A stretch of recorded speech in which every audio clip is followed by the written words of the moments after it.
அம்மா வணக்கம். உங்க பேரு? பவானிப்பா. இந்த 5 வருஷ காலத்துல வந்து போதை பழக்கம் எந்த அளவுக்கு அதிகரிச்சிருக்கு? அதிகமாக தான் இருக்கு. பசங்களை காலேஜுக்கெலாம் நம்பி அனுப்புனா திரும்பி வர வரையும் ரொம்ப கஷ்டமாக தான் இருக்கு. வந்து ஒவ்வொரு நாளும் ஒவ்வொரு ப்ராப்ளத்தை சொல்லும் போது கஷ்டமாக இருக்கு.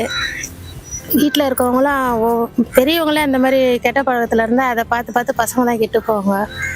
இது கொஞ்சம் கண்ட்ரோல் பண்ணால் நல்லா இருக்கும். இதனால யாருக்கு அதிகம் பாதிப்பு ஏற்படுது? குடும்பத்தில் இருக்கவங்க தான்.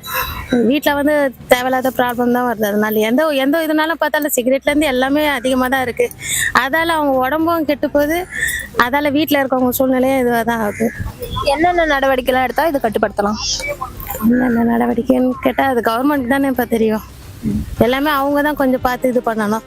நம்ம பசங்க குடும்பத்தை இருந்தால் இது பண்ண முடியும். அதுக்கு மீறி வெளியில் போகிறவங்க எல்லாரையுமே நம்ம கண்ட்ரோல் பண்ண முடியாதே.